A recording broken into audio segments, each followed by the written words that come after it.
Hello everyone, welcome to MS educational TV. इस video में आपको cognition, learning and the socio cultural context यानी कि संज्ञान, अधिगम तथा सामाजिक सांस्कृतिक संदर्भ का कंप्लीट सॉल्यूशन देखने को मिलेगा। यदि आपको और भी सब्जेक्ट के सॉल्यूशन देखने हैं तो मेरे यूट्यूब चैनल के ऊपर जाके देख सकते हैं। यदि आपको पीडीएफ डाउनलोड करनी है तो इसी वीडियो की डिस्क्रिप्शन में या फिर आपको इस कोने में वेबसाइट का लिंक मिल जाएगा, यहाँ से आप इनको डाउनलोड कर सकते हैं। या फिर आप डायरेक्ट गूगल पे टाइप कर सकते हैं www.mseducationaltv.com, वहाँ से भी आप जो इनको डाउनलोड कर सकते हैं। यहाँ पे फर्स्ट क्वेश्चन देखिए, व्यवहारवाद से क्या अभिप्राय है? तो इसका आंसर है, साधारण भाषा में हम कह सकते हैं कि व्यवहारवाद यानी कि जिसको हम बोलते हैं बिहेवियरिज्म, एक आवृत्ति या दृष्टिकोण है। व्यवहार वह होता है जिसे वस्तु करते हैं। व्यवहारवाद इसी धारणा पर आधारित है तथा इसका लक्ष्य है व्यवहार के वैज्ञानिक अध्ययन को बढ़ावा देना। व्यवहारवाद एक मूल्य निरपेक्ष अवधारणा है। यह व्यवहार को अपनी अध्ययन, अवलोकन, व्याख्या तथा निष्कर्ष का आधार मानकर चलती है। इसके अंतर्गत सामाजिक अनुसंधान से संबंधित प्रत्येक प्रकार की वैज्ञानिक सामग्री शामिल है जो व्यवहार से संबंधित होती है। यह राजनीति विज्ञान में क्रांतिकारी विचारों को जन्म देने वाला दृष्टिकोण है। नेक्स्ट क्वेश्चन है, सेकंड क्वेश्चन देखिए, बुद्धि का द्विकारक सिद्धांत क्या है? तो इसका आंसर है, स्पीयरमैन ने इस द्विकारक सिद्धांत, जिसको हम बोलते हैं टू फैक्टर थ्योरी, को प्रस्तुत किया। उसने अपने इस सिद्धांत में बुद्धि के दो कारक बताए हैं। इस सिद्धांत में भी सह संबंध की तकनीक का प्रयोग किया गया था। इन दो कारकों में पहले कारक को जी कारक कहा गया है तथा दूसरे कारक को एस कारक के रूप में प्रस्तुत किया है। जी कारक को सामान्य कारक यानी कि जनरल फैक्टर तथा एस कारक को विशिष्ट कारक, जिसको हम बोलते हैं स्पेसिफिक फैक्टर, की संज्ञा दी गई है। किसी कार्य को सफल रूप से संपन्न करने के लिए दोनों सामान्य और विशिष्ट कारकों की आवश्यकता होती है। प्रत्येक बौद्धिक कार्य में जी और एस दोनों ही भाग लेते हैं। नेक्स्ट है, यहाँ पे देखिए, स्पीयरमैन के अनुसार विभिन्न मानसिक कार्य एक दूसरे से सह संबंधित होते हैं, अर्थात एक मानसिक योग्यता पर प्राप्त अंक दूसरी मानसिक योग्यता पर प्राप्त अंकों से सह संबंधित होते हैं। स्पीयरमैन के अनुसार ही मानसिक कार्यों में संपन्नता का शारीरिक कार्यों के कौशलों से नकारात्मक सह संबंध यानी कि नेगेटिव को रिलेशन होता है। स्पीयरमैन के निष्कर्ष के अनुसार सकारात्मक सह संबंध यानी कि पॉजिटिव कोरिलेशन से अभिप्राय है वृद्धि के जी फैक्टर का क्रियाशील होना। नेक्स्ट क्वेश्चन है, थर्ड क्वेश्चन, छोटे बच्चे संप्रेषण कैसे करते हैं? तो इसका आंसर है, संप्रेषण, जिसको हम बोलते हैं कम्युनिकेशन या फिर बोल देते हैं कम्युनिकेट। संप्रेषण शिक्षण अधिगम की प्रक्रिया को चलाने के लिए महत्वपूर्ण भूमिका निभाता है, चाहे वह संप्रेषण औपचारिक हो या अनौपचारिक हो। छोटे बच्चे अशाब्दिक यानी कि नॉन वर्बल संप्रेषण करते हैं, जिसमें वे चेहरे के हाव भाव, शारीरिक मुद्राएं और हाव भाव से अपनी बातों को दूसरों को समझाते हैं। बिना कोई शब्द बोले या बिना कोई आवाज़ सुने बच्चे संदेश को समझ जाते हैं। नेक्स्ट क्वेश्चन देखिए, सामाजिक अधिगम का अर्थ समझाइए। तो इसका आंसर है, प्रेक्षणात्मक अधिगम, जिसको हम बोलते हैं ऑब्जर्वेशनल लर्निंग, ही सामाजिक अधिगम यानी कि सोशल लर्निंग कहलाता है। यानी कि जो प्रेक्षणात्मक जो अधिगम है उसी को ही सामाजिक अधिगम बोलते हैं। अधिगम के इस रूप को पहले अनुकरण कहा जाता था, पहले इसको अनुकरण बोलते थे। इस प्रकार के अधिगम में व्यक्ति सामाजिक व्यवहारों को सीखता है, इसलिए इसे सामाजिक अधिगम कहा जाता है। हमारे सम्मुख ऐसी अनेकों सामाजिक परिस्थितियाँ आती हैं जिनमें यह ज्ञात नहीं रहता कि हमें कैसा व्यवहार करना चाहिए। इस स्थिति में हम दूसरे व्यक्तियों के व्यवहारों का प्रेक्षण यानी कि ऑब्जर्वेशन करते हैं, उनकी तरह ही व्यवहार करने लगते हैं। इस प्रकार के अधिगम को मॉडलिंग भी कहा जाता है। बच्चे अधिकांश सामाजिक व्यवहार प्रोडो का जो प्रेक्षण यानी कि जो बड़े हैं उनका जो फॉलो करते हैं, उनकी नकल करके सीखते हैं। कपड़े पहनना, बालों को संवारने की शैली और समाज में कैसे रहा जाए, यह सब दूसरों को देखकर सीखा जाता है। नेक्स्ट क्वेश्चन देखिए, भाषा एक कला तथ्य है, संक्षिप्त व्याख्या कीजिए। तो इसका आंसर है, भाषा एक कलात्मक और सामाजिक प्रणाली है जिसके द्वारा मनुष्य विचारों, भावनाओं और ज्ञान को व्यक्त करता है। यह मनुष्यों के बीच संचार का माध्यम होती है जिससे समाज, संस्कृति और संघर्ष को समझा जा सकता है। भाषा के माध्यम से हम अपने विचारों, भावनाओं और अनुभवों, ज्ञान को दूसरों के साथ साझा करते हैं। इसलिए भाषा को कला के रूप में देखा जा सकता है क्योंकि इसमें समय, स्थान, संगीत, रंग, शैली, उच्चारण, व्याकरण, शब्दावली आदि के रूप में विभिन्न तत्व होते हैं जो भाषा को रंगीन और सुंदर बनाते हैं। नेक्स्ट क्वेश्चन है, क्वेश्चन नंबर 6। क्वेश्चन नंबर 6 है, भाषा के संदर्भ में बारी लेना या टर्न टेकिंग, टर्न टेकिंग होता है, इसको इंग्लिश में बोलते हैं बारी लेने को। से क्या समझते हैं? ये आपने वर्ड बहुत बार सुना होगा और आपने यूज भी किया होगा, ऐसी बात नहीं है कि अब मेरी बारी आ चुकी है जब कोई खेल खेलते हैं तो इसका आंसर है एक बारी। टर्न वह समय होता है जब कोई स्पीकर बोल रहा होता है, और बारी लेने यानी कि टर्न टेकिंग यह जानने का कौशल है कि वार्तालाप में बारी को कब शुरू किया जाए और कब संपन्न किया जाए। किसी भी बोले गए वार्तालाप कार्य में यह महत्वपूर्ण संगठनात्मक उपकरण यानी कि टूल होता है। टर्न टेकिंग सामान्यतः वार्तालाप में एक अवलोकित प्रक्रम है। इसमें एक पार्टी वार्ता करती है जबकि दूसरे सुनते हैं। इसका वर्णन और विश्लेषण एक महत्वपूर्ण समस्या है जिसका उपचार भाषा के व्यवहारवाद में किया गया है। यहाँ पे देखिए, अब एक उदाहरण दिया गया है, उदाहरण से समझाया गया है। किसी टर्न या बारी के समाप्त होने का संकेत स्पीकर या बोलने वाला व्यक्ति अपनी आवाज़ की पिच या वॉल्यूम को अपने कथन के अंत में धीमा कर देता है। कक्ष में कई विधियां हैं जिसके द्वारा स्पीकर बारी लेने की प्रक्रिया की व्यवस्था कई प्रकार से करते हैं। ये विधियां विभिन्न संस्कृतियों में भिन्न होते हैं। शारीरिक भाषा और हाव भाव का भी प्रयोग किया जाता है। इसी प्रकार कई बार आप जानते हो, जिसको इंग्लिश में बोलते हैं यू नो, या फिर आ है आदि वर्डों का जो प्रयोग भी करते हैं। भाषा शिक्षण में व्याकरण, संरचनाएं, उच्चारण आदि का जो है शिक्षण कराया जाता है। नेक्स्ट है क्वेश्चन नंबर 7। अच्छे वार्तालाप का मतलब होता है बातचीत करना। अच्छे वार्तालाप की विशेषताएं क्या होती हैं ये बताइए, कौन कौन सी हैं? तो इसकी पहली विशेषता है, देखिए यहाँ पे, अच्छे वार्तालाप यानी कि कन्वर्सेशन में समय का संगठन होता है जिससे हर व्यक्ति को अपनी बात कहने का समय मिलता है और सुनने का भी समय मिलता है। सेकंड पॉइंट है, अच्छे वार्तालाप में संवेदनशीलता होती है जिससे हर व्यक्ति को आपसी संबंधों को समझने और समर्थन करने का मौका मिलता है। नेक्स्ट पॉइंट है, अच्छे वार्तालाप में सुसंगतता होती है जिससे सभी भागीदारों को आपस में मेल खाने का अवसर मिलता है। नेक्स्ट है, अच्छे वार्तालाप में सम्मान की भावना होती है जिससे हर व्यक्ति को आपसी मतभेदों को समझने और समझौता करने का जो योग्यता मिलती है, करने की योग्यता किया है यहाँ पे। नेक्स्ट है, अच्छे वार्तालाप में समर्थन की भावना होती है जिससे हर व्यक्ति की आपसी समझदारी और सहयोग का अनुभव मिलता है। नेक्स्ट है, अच्छे वार्तालाप में प्रतिक्रिया की प्रणाली होती है जिससे हर व्यक्ति को अपने विचारों को साझा करने और प्रतिक्रिया प्राप्त करने का मौका मिलता है। नेक्स्ट क्वेश्चन है, निर्मितवाद क्या है? निर्मितवाद के लाभ क्या हैं ये आपको बताना है। तो इसका आंसर देखिए, निर्मितिवाद का मतलब होता है कंस्ट्रक्टिविज्म। ठीक है, यह एक शिक्षा सिद्धांत है जो कहता है कि ज्ञान और अर्थ का निर्माण व्यक्ति के सामाजिक और मनोवैज्ञानिक प्रयासों के माध्यम से होता है। इस सिद्धांत के अनुसार ज्ञान व्यक्ति के पुनर्ज्ञान, अनुभव, संवेदनशीलता, सामरिकता और संघर्षों के माध्यम से समझाया जा सकता है।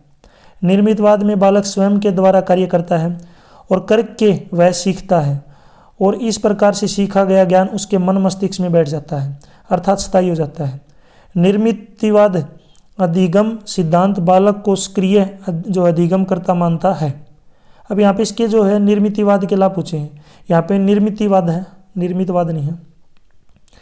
निर्मितिवाद के अगर हम लाभ की बात करें तो इसके कौन कौन से लाभ होते हैं, देखिए यहाँ पे निर्मितवाद के लाभ निम्नलिखित हैं। तो इसमें यदि हम पहले की बात करें तो सबसे पहला जो लाभ है ये समग्र ग्रहण। निर्मितिवाद के माध्यम से शिक्षा में बच्चों को समग्रता की अनुभूति होती है। छात्रों को अपने पूर्व ज्ञान, अनुभव और सामरिकता के माध्यम से नए ज्ञान को समझने का अवसर मिलता है। दूसरा पॉइंट है इसमें, देखिए पहला पॉइंट तो हो गया समग्र ग्रहण, दूसरा पॉइंट है सक्रियता। निर्मितिवाद के माध्यम से शिक्षा में बच्चों को सक्रिय भागीदारी का मौका मिलता है। बच्चों को अपने विचारों, समस्याओं और हल करने के लिए समर्पित होने का अवसर मिलता है। नेक्स्ट है समस्या समाधान। नेक्स्ट पॉइंट देखिए यहाँ पे, समस्या समाधान। निर्मितिवाद के माध्यम से शिक्षा में छात्रों को समस्याओं को समझने और हल करने के लिए सोचने की क्षमता मिलती है। छात्रों को समस्याओं के समाधान के लिए सही प्रश्न पूछने और विचार करने की प्रेरणा मिलती है। नेक्स्ट पॉइंट है सहयोग। निर्मितिवाद के माध्यम से शिक्षा में छात्रों का सहयोग करने की क्षमता मिलती है। छात्रों को साथ मिलकर कार्य करने, अनुभवों और विचारों को साझा करने का अवसर मिलता है। नेक्स्ट पॉइंट है संप्रेषण। निर्मितिवाद के माध्यम से शिक्षा में छात्रों को अपने विचारों, अनुभव और ज्ञान को संप्रेषित करने की क्षमता मिलती है। छात्रों को संप्रेषण के माध्यम से अपनी समझ, समस्या समाधान और सहयोग को समर्थित करने का अवसर मिलता है।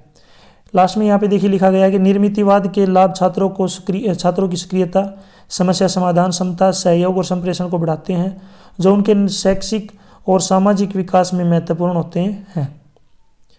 नेक्स्ट क्वेश्चन देखिए, क्वेश्चन नंबर 9, वाइगोत्स्की के सिद्धांत से परिचित कराइए, यानी कि इनका सिद्धांत क्या है। तो इसका आंसर देखिए, वाइगोत्स्की का सिद्धांत भी एक शिक्षा सिद्धांत है जो कहता है कि ज्ञान और अर्थ का निर्माण सामाजिक प्रयासों के माध्यम से होता है। इस सिद्धांत के अनुसार छात्रों को सहयोग, संवेदनशीलता, सामरिकता के माध्यम से नए ज्ञान का निर्माण करने का मौका मिलता है। वाइगोत्स्की के सिद्धांत में छात्रों को संघर्ष, सहयोग, समस्या समाधान और संप्रेषण के माध्यम से सीखने का महत्वपूर्ण रोल होता है। छात्रों को अपने प्रयासों के माध्यम से समस्याओं को हल करने का अवसर मिलता है और उन्हें अपने विचारों को समझने और संप्रेषित करने का अवसर मिलता है। आगे देखिए यहाँ पे, वाइगोत्स्की के सिद्धांत के अनुसार छात्रों को समस्याओं को समझने, सही प्रश्न पूछने, सहयोग करने, समझौता करने और समस्या समाधान करने की क्षमता मिलती है। इसके अलावा छात्रों को संप्रेषण के माध्यम से अपनी समझ, विचार और अनुभवों को साझा करने का मौका भी मिलता है। वाइगोत्स्की के सिद्धांत का मुख्य उद्देश्य छात्रों के सामाजिक विकास को बढ़ाना और इसके माध्यम से छात्रों को सामाजिक संबंध, सहयोग, समस्या समाधान क्षमता, संप्रेषण की महत्वपूर्ण नवीनता मिलती है। यह सिद्धांत शिक्षा में छात्रों की सक्रियता, सहयोग, समस्या समाधान क्षमता और संप्रेषण को प्रोत्साहित करने का प्रयास करता है। नेक्स्ट क्वेश्चन देखिए यहाँ पे, क्वेश्चन नंबर 10, अवधान क्या है, इसकी विशेषताएं क्या है। तो इसका आंसर देखिए, अवधान को बोलते हैं अटेंशन, किसी के लिए जो है ध्यान लगाना। तो यहाँ पे देखिए, अवधान एक संस्कृत भाषा का शब्द है जिसका अर्थ होता है सतर्क या चौकस, ठीक है, अलर्ट रहना। आगे देखिए, इसकी विशेषताएं निम्नलिखित हैं। इसकी क्या क्या विशेषताएं हैं देखिए। सबसे पहली जो विशेषता ये है सतर्कता, यानी कि अगर सबसे पहले की बात करें, इसकी जो विशेषता है अवधान की, ये है सतर्कता। तो इसमें अवधानता का मतलब होता है कि व्यक्ति जागरूक और सतर्क हो, अपने आसपास की घटनाओं और परिस्थितियों का ध्यान रखे, यानी कि सतर्क रहे बिल्कुल। दूसरा अगर बात करें यहाँ पे, तो यह है संकेतों की पहचान। अवधानता के साथ व्यक्ति को संकेतों की पहचान करने की क्षमता होनी चाहिए, इससे वह समय पर ही सही निर्णय ले सकता है। नेक्स्ट है मनोयोग। अवधानता मनोयोग की एक प्रकार है जिसमें व्यक्ति अपने मन को नियंत्रित कर सकता है और उसे एकाग्र कर सकता है। नेक्स्ट पॉइंट है प्रतिस्पर्धा।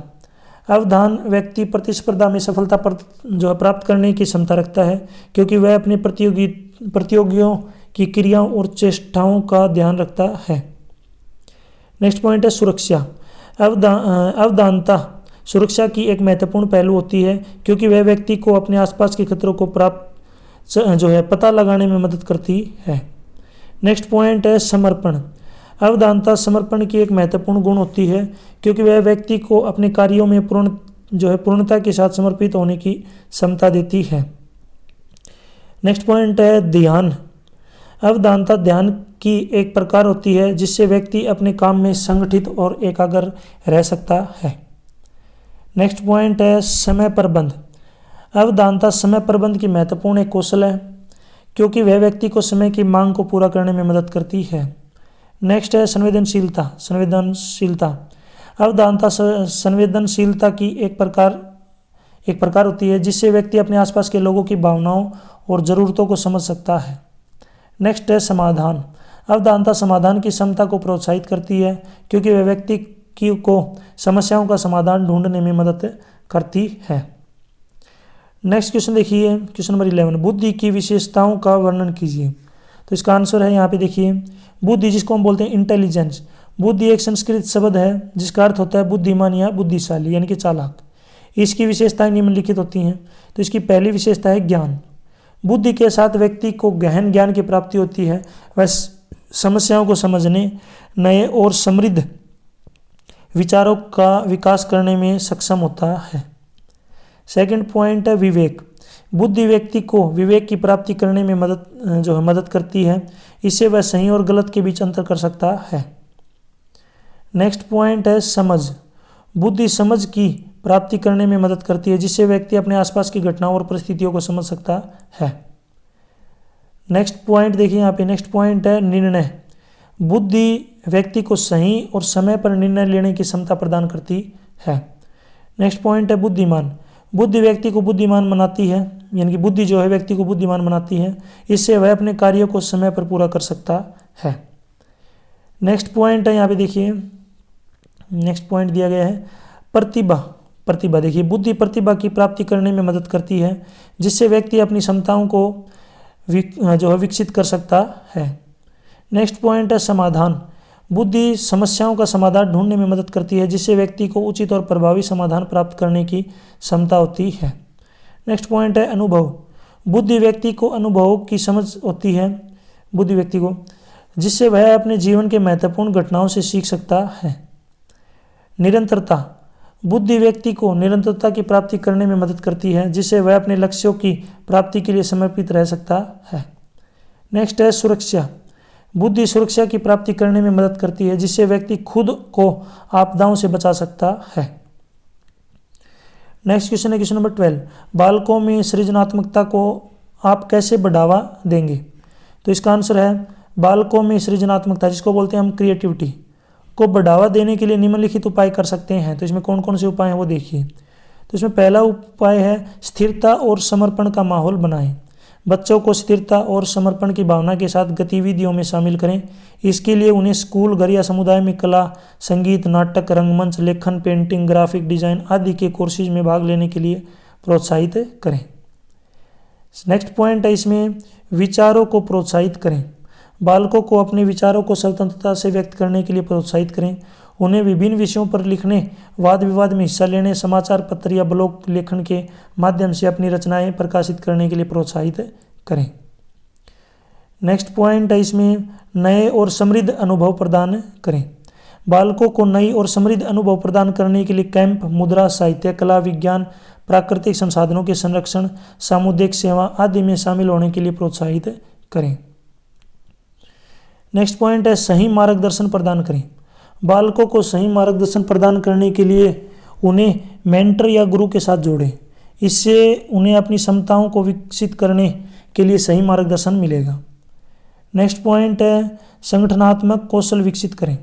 बालकों को संगठनात्मक कौशल विकसित करने के लिए समय प्रबंध, संगठन, टीम वर्क, प्रोजेक्ट प्लानिंग आदि में शामिल होने के लिए प्रोत्साहित करें। ये पॉइंट हो चुका अपना। नेक्स्ट पॉइंट अपना प्रस्तुति कौशल को सुधारें। बालकों को प्रस्तुति कौशल को सुधारने के लिए संवाद, भाषण, प्रेजेंटेशन आदि में हिस्सा लेने के लिए प्रोत्साहित करें। नेक्स्ट पॉइंट है इसमें उत्प्रेरणा प्रदान करें। बालकों को उत्प्रेरणा प्रदान करने के लिए उन्हें सफलता की कहानियों, महान व्यक्तियों की जीवनी, मोटिवेशनल संवाद आदि सुनाएं।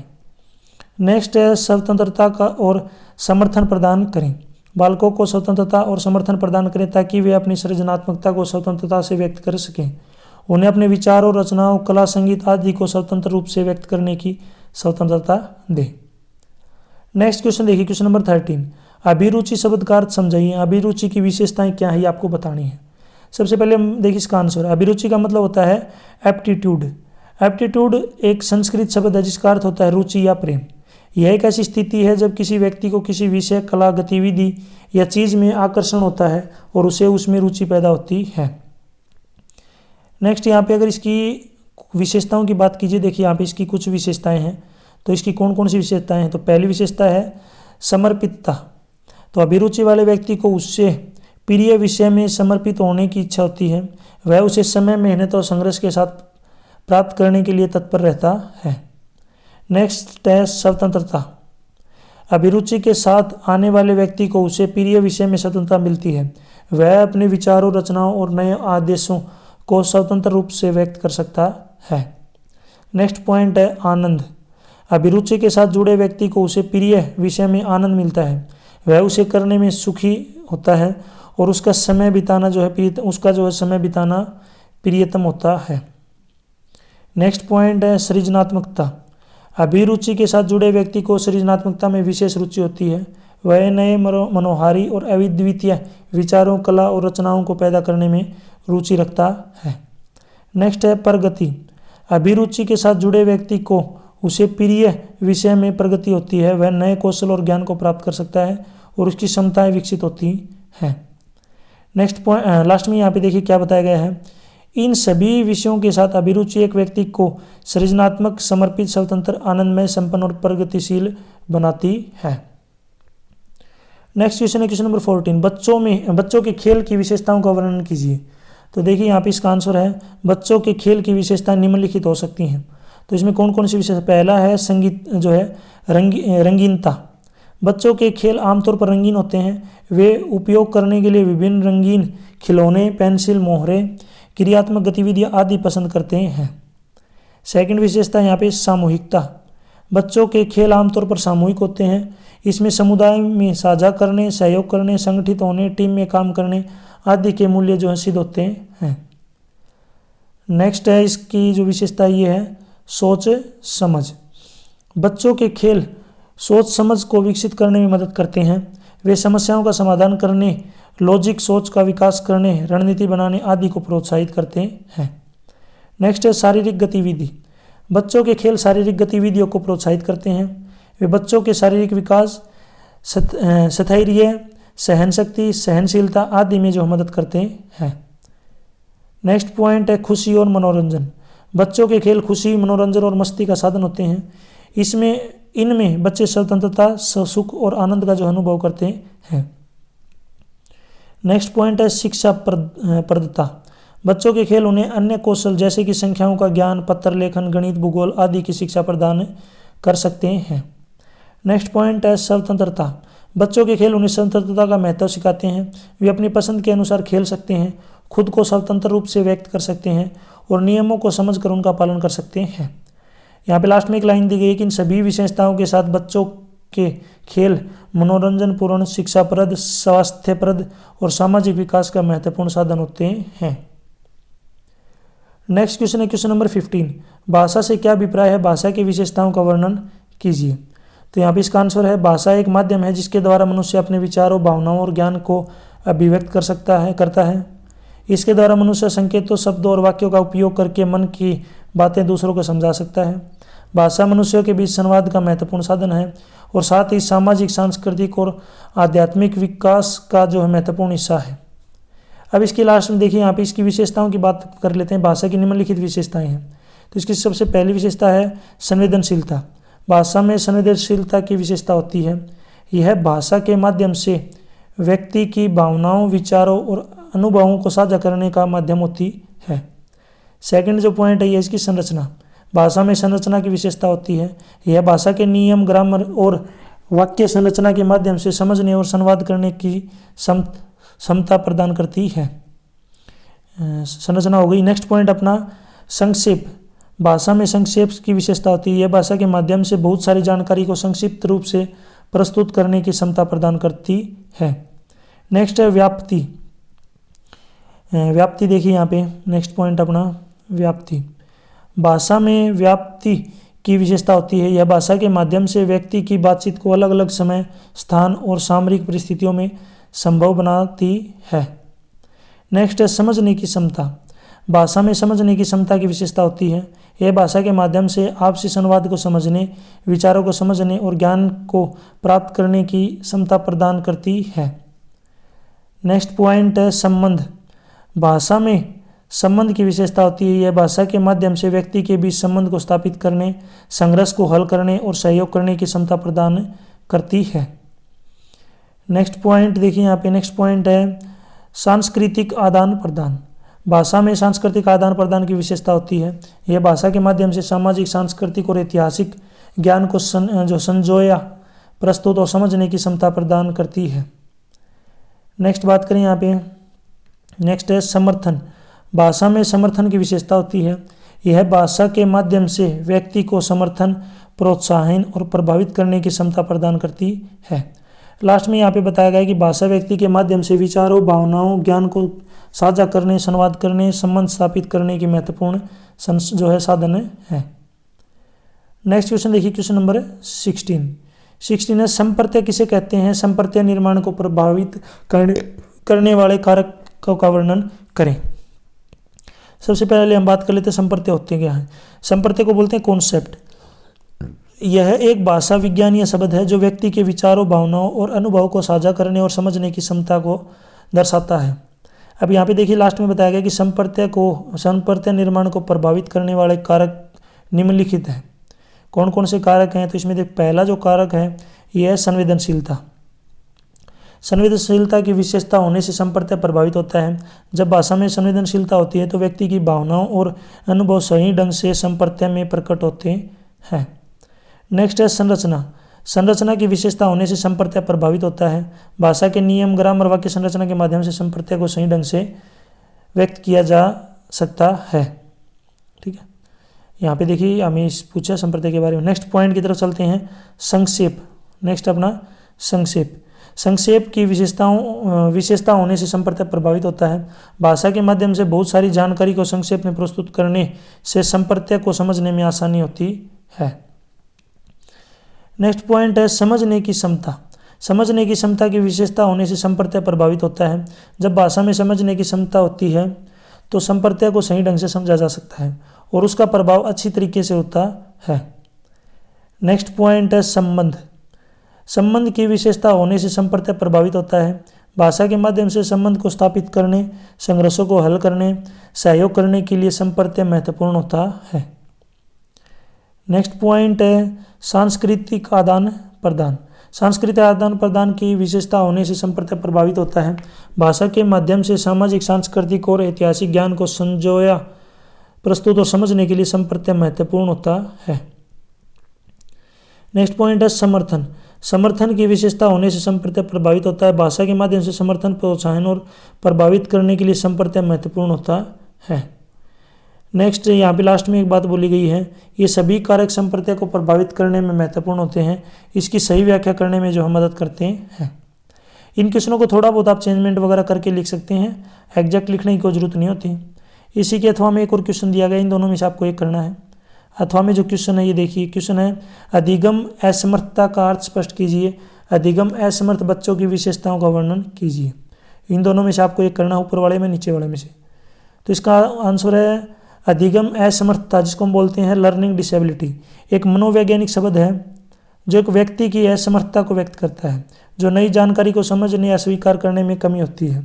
यह अवस्था उन लोगों के लिए हो सकती है जिनमें मनोवैज्ञानिक क्षमता, संचार क्षमता, संकल्पना क्षमता और समस्या समाधान क्षमता में कमी होती है।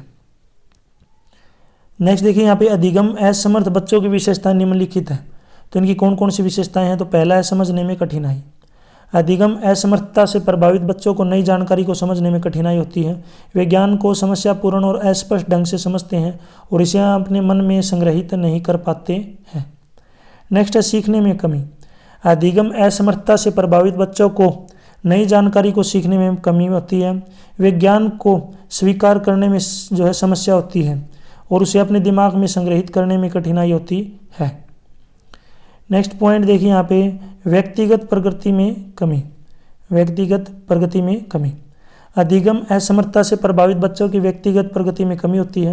वे नई जानकारी को समझने और स्वीकार करने में महारूप समय लेते हैं और इसके कारण उनकी शिक्षा में धीमी प्रगति होती है। नेक्स्ट पॉइंट है संवेदनशीलता की कमी। अधिगम असमर्थता से प्रभावित बच्चों में संवेदनशीलता की कमी होती है। वे नई जानकारी को समझने और स्वीकार करने में कठिनाई होती है, जिसके कारण उन्हें अपने भावनाओं को सही ढंग से व्यक्त करने में जो है समस्या होती है।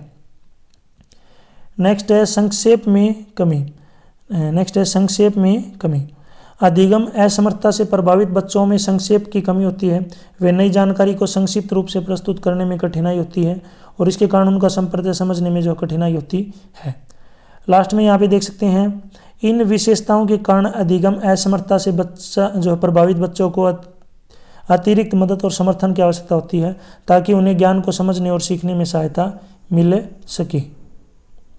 यदि आपको वीडियो अच्छी लग रही है तो इसको लाइक जरूर करें और यदि आपने जो है वीडियो को यहाँ तक देखा है या फिर आधी से ज़्यादा देखा है तो ज़रूर एक बार कमेंट करें कि आपको वीडियो कैसी लग रही है और किसी और टॉपिक पे वीडियो चाहिए तो उसके लिए जो आप मुझे कमेंट कर सकते हैं। वीडियो को दोस्तों के साथ भी ज़रूर शेयर करें। क्वेश्चन नंबर 17 है स्मृति से आप क्या समझते हैं? स्मृति की प्रक्रिया का वर्णन कीजिए। तो इसका यहाँ पे आंसर है स्मृति, जिसको हम बोलते हैं मेमोरी। मेमोरी शब्द संस्कृत शब्द है जिसका अर्थ होता है याद। स्मृति एक मनोवैज्ञानिक प्रक्रिया है जिसमें हम अपने मन में संग्रहित जानकारी को याद करते हैं। यह प्रक्रिया मनुष्य की सोच, समझ और अनुभव के आधार पर होती है। नेक्स्ट यहाँ पे इसकी जो प्रक्रिया है, इसके मुख्य 5 चरण होते हैं। स्मृति की प्रक्रिया के जो हम 4 मुख्य चरण हैं। तो इसमें पहला चरण है संग्रहिति, जिसको बोलते हैं एनकोडिंग। इस चरण में हम नई जानकारी को संग्रहित करते हैं और मन में स्थानांतरित करते हैं। इसके लिए हम ज्ञान, अनुभव और संवेदना का उपयोग करते हैं। दूसरा पॉइंट है संचारण, जिसको बोलते हैं स्टोरेज। इस चरण में संग्रहित जानकारी को मन में संचारित किया जाता है और उसे स्थायी रूप से स्मृति में सुरक्षित किया जाता है।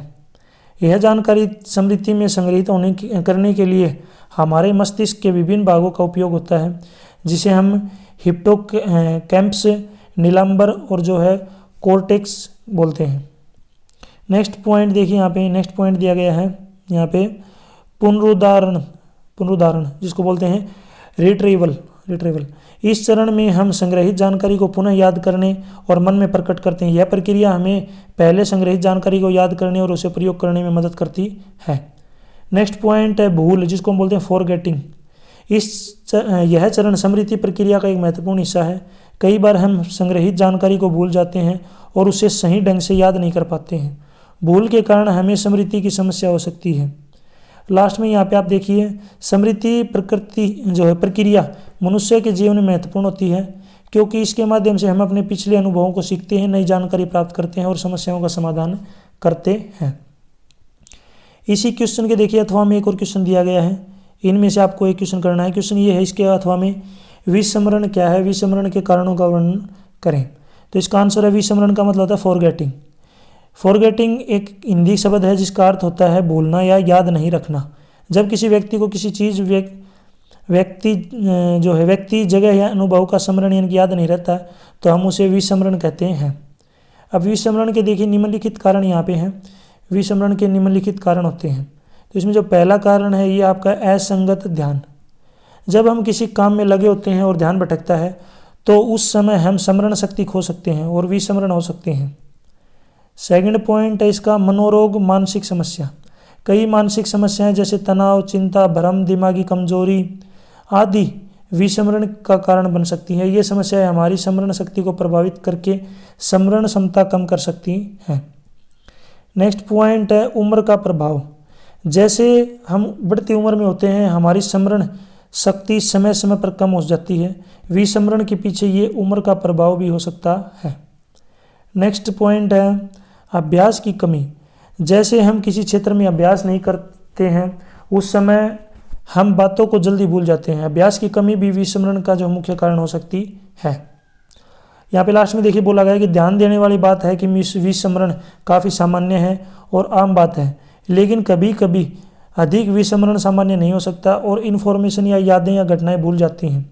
यदि आपको इस समस्या से संबंधित चिंता है तो दैनिक योगासन, मेमोरी गेम खेलना, स्वस्थ आहार खाना और अभ्यास करना उपयोगी हो सकता है। यहाँ तक वीडियो कंप्लीट हो गई। वीडियो अच्छी लगी तो इसको लाइक ज़रूर करें, अपने दोस्तों के साथ ज़रूर शेयर करें और आपको कैसी लगी वीडियो ज़रूर कमेंट में बताएं। ठीक है, जितने ज़्यादा कमेंट आते हैं उससे मुझे मोटिवेशन मिलता है और मैं आपके लिए जल्दी ही वीडियो और प्रोवाइड करवाने की कोशिश करता हूँ। तो ज़रूर कमेंट करें, एक अच्छा सा कमेंट करें वीडियो अगर आपके लिए हेल्पफुल लग रही हो, एग्जाम में आपके इससे रिलेटेड कुछ क्वेश्चन आए हैं तो। यदि आपको और भी सोल्ड क्वेश्चन पेपर की वीडियो चाहिए तो आप मेरे यूट्यूब चैनल के ऊपर जाके देख सकते हैं। यदि आपको PDF डाउनलोड करनी है तो इसी वीडियो के डिस्क्रिप्शन में या फिर आपको इस कोने में वेबसाइट का लिंक मिल जाएगा, यहाँ से आप डाउनलोड कर सकते हैं। या फिर आप डायरेक्ट गूगल पे टाइप कर सकते हैं www.mseducationaltv.com। स्पेलिंग का आपको ध्यान रखना है। यहाँ पे स्पेलिंग आपकी MSEDUCATIONAL है लास्ट में, एजुकेशनल TV। तो ये जो वेबसाइट है वहाँ से आप डाउनलोड कर सकते हैं। यदि आप मुझे फेसबुक, इंस्टाग्राम और टेलीग्राम पे फॉलो करना चाहते हैं तो उसका लिंक भी आपको इसी वीडियो के डिस्क्रिप्शन में मिल जाएगा, वहाँ से आप मुझे डायरेक्ट फॉलो कर सकते हैं। Thanks for watching.